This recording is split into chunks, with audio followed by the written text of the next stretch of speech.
नमस्कार, आप सभी का स्वागत है स्टार सिटी न्यूज़ में। मैं इस वक्त दिल्ली के मटियाला विधानसभा में मौजूद हूं। साथ ही हमारे भारतीय जनता पार्टी के अनुज यादव जी हैं, जो कि छावला मंडल से उपाध्यक्ष आईएन से बात कर लेते हैं। सर, आपसे सवाल करेंगे पश्चिमी दिल्ली लोकसभा को लेके। श्रीमती कमल जी शेरावत जी यहाँ से अभी जीत के आई हैं सर, सांसद बन के आई हैं। क्या कहना चाहेंगे सबसे पहले आप उनकी जीत पे? उनकी जीत के लिए मैं उनको बधाई देता हूं। और बहन जी बहुत ही कर्मठ कार्यकर्ता हैं बीजेपी पार्टी की, और पिछले 15 सालों से हम जानते हैं बहन जी को। उन्होंने ग्राउंड लेवल से वर्किंग की है, तब उन्होंने यहाँ तक का सफ़र तय किया है। तो सर, अब जीतने के बाद अब लोगों से मिल रही हैं, जनता दरबार लगा रही है, लोगों की समस्याएं जानती हैं, तो शुरुआत हो चुकी है सर? नहीं, बिल्कुल हो चुकी हैं जी। उन्होंने घूमना शुरू कर दिया है। वो अपने एरिया में, काफ़ी बड़ा एरिया है असल में। तो हम आपको बता देते हैं एक बार कि क्या है कि हमारे जो 7 लोकसभा हैं दिल्ली की, उनमें सबसे बड़ी जो लोकसभा है वो हमारी लोकसभा है, दक्षिणी पश्चिमी लोकसभा जो होती है। इसमें लगभग 25 लाख के आसपास वोटर हैं, और इसका एरिया भी काफ़ी बड़ा है। लेकिन बहन जी ने मतलब अपने एरिया में घूमना स्टार्ट कर दिया है, और काम की अपडेट लेनी शुरू कर दी है। उनको पता है कि कहाँ पे क्या दिक्कतें हैं, उनको सारी चीज़ों की नॉलेज है, बेसिक नॉलेज उनको सब चीज़ों की है। बस उनको वो ग्राउंड लेवल पे काम करना है। जैसे ही वो अपना पदभार संभालेंगी और अपना काम शुरू करेंगी। अच्छा, आपका जो पपरावट जो गांव है सर, बेसिक क्या क्या समस्या है इन गाँव में? पपरावट गांव की तो भाई साहब काफ़ी समस्याएं हैं। इससे पहले 10 साल से हमारे यहाँ पे जो है आम आदमी पार्टी के विधायक गुलाब जी हैं, उन्होंने गांव के विकास के लिए लगभग कुछ नहीं किया है। और हमारे गांव की आप आउटर फिरनी देखोगे तो वहाँ पे आप आए भी होगे शायद अभी, तो वहाँ पे पानी भरा हुआ है। मतलब कि वहाँ से निकलने का रास्ता नहीं है। और ये हाल तब है जबकि यहाँ पे 3 से 4 स्कूल होते हैं, जो कि बच्चों के स्कूल हैं। और वहाँ पे इतना पानी भरा हुआ है कि बच्चों का निकलना भी दूभर है वहाँ से। हाँ, काफ़ी बार हमने कंप्लेंट भी की है, काफ़ी बार बताया भी है, लेकिन पता नहीं क्या कारण रहे हैं कि वो काम नहीं करवा पाए हैं। फिरनी हमारे गांव की बिल्कुल जर्जर हालत में है। लगभग 5,000 गाड़ियाँ डेली यहाँ से निकलती है, क्योंकि ये एक नजफगढ़ का बाईपास समझ लीजिए पपरावट गांव को।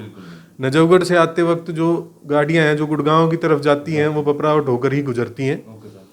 तो इतना ट्रैफिक का दबाव होने के बावजूद भी, और इतनी बड़ी समस्या होने के बावजूद भी, उन्होंने इसका कोई समाधान नहीं किया। उसके अलावा आ जाते हैं पपरावट गांव की निजी समस्याओं पे। निजी समस्याएं हैं पपरावट गांव की, जैसे कोई भी ना कोई बड़ा कोई मैटरनिटी होम है, ना कोई फैसिलिटी के नाम पे मान लो कोई बच्चों के खेलने के लिए ग्राउंड है। कुछ भी ऐसी फैसिलिटी पपरावट के लिए अवेलेबल नहीं है।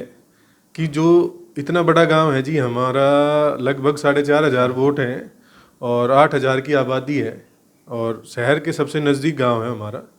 और इतनी आबादी और इतनी वोटर्स होने के बावजूद भी उनका ध्यान पता नहीं क्यों पपरावट गांव की तरफ होता ही नहीं है। मतलब पपरावट जो गांव है, इसके आसपास के सर और भी गांव हैं कि इस तरह के हालात बने हुए सर? हाँ, लगभग सभी गांवों में यही हालात है। कोई 2-4 ऐसी जगह हैं जहाँ पे बेसिक नीड पहले से ही पूरी है, वो छोटे गांव हैं, तो वहाँ पे कह नहीं सकते। बाकी सब जगह यही हालात है।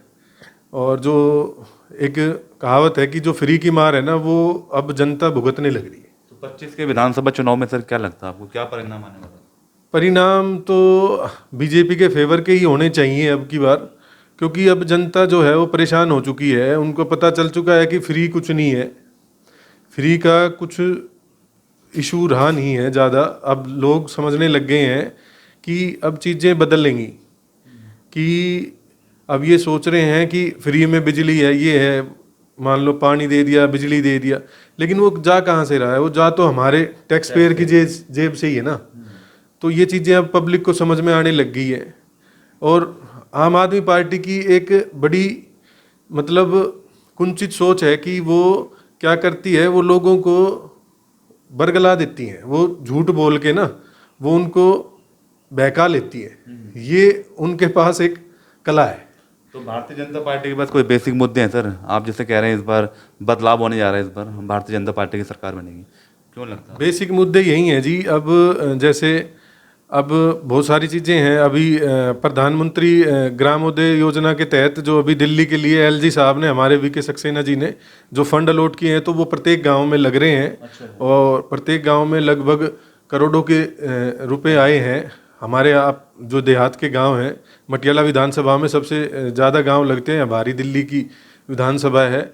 और इसमें लगभग 20-22 गांव हैं। और इनके लिए जो ग्रामोदय का फंड आया है वो काम शुरू हो गए हैं। तो अब लोगों को, जनता को ये पता चलेगा कि जो काम की रुकावट हो रही थी वो सिर्फ और सिर्फ जो आम आदमी सरकार है ना, आम आदमी की पार्टी की जो सरकार है वही कर रही है, ना कि काम करना चाहे तो कर सकते हैं। जबकि बीजेपी ने, हमारे माननीय एलजी साहब ने ग्रामोदय योजना लेके आए और उसके तहत पूरी साबी नदी को साफ कराया है उन्होंने। और उसके बाद ग्रामोदय योजना में उन्होंने सब गांव को फंडिंग की है। तो लगभग 800 करोड़ रुपए के आसपास उन्होंने अलॉट किए हैं। वो सब जगह अभी जाने लग रहे हैं और तो काम शुरू होंगे अभी जल्दी। अच्छा अनुज जी, आप जैसे भारतीय जनता पार्टी के मंडल के उपाध्यक्ष हो आप, तो कब से आपकी शुरुआत हुई इस राजनीति में सर? राजनीति में तो बेसिकली मैं 10 से 15 साल हो गए जी। 15 साल पहले से हम बीजेपी की जो विचारधारा है उससे जुड़े हुए हैं।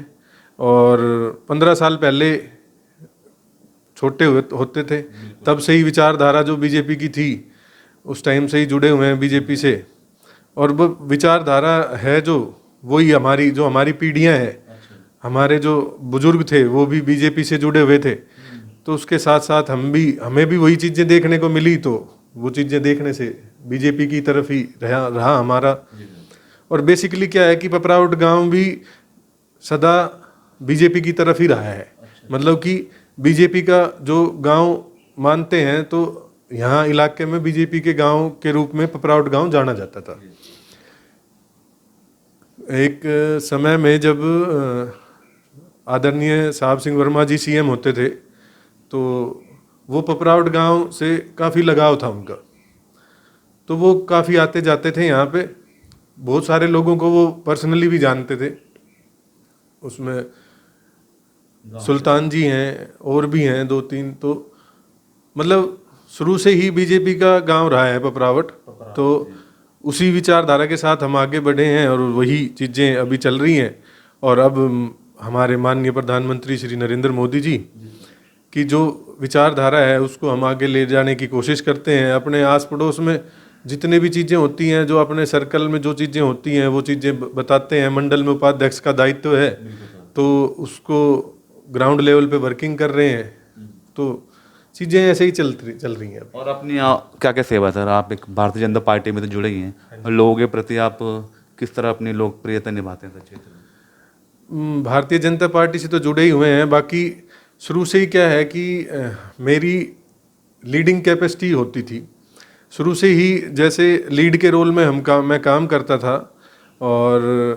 और भी हमारी जो टीम है, पूरी जो हमारी टीम है वो वर्क करती है हमारे साथ। मेरे साथ लगभग 10 से 20 मेरे फ्रेंड सर्कल हैं और मेरी टीम है एक। वो बड़ी मजबूती से काम करती है। कोई भी कार्य उनको दिया जाए, या मेरी तरफ से या पार्टी की तरफ से कोई भी काम उनको दिया गया है अब तक, तो उन्होंने बड़ी बखूबी से निभाया है उसको। और मैं ये कहना चाहूँगा कि जो मेरी टीम है ना, वही मेरी एक्चुअल में ताकत है। बस। अच्छा, और छोटा सा कोई मैसेज अपने दर्शकों को कुछ देना चाहेंगे अनुज जी? बस यही है भाई। अब तो मैसेज यही देना चाहता हूँ कि बीजेपी को वोट करें, सपोर्ट करें, और आने वाले इलेक्शन में विधानसभा में बीजेपी को सपोर्ट करें। धन्यवाद। जय हिंद। तो यह हमारी सीधी बात अनुज यादव जी से, स्टार सिटी के साथ मैं जितेंद्र गुप्ता।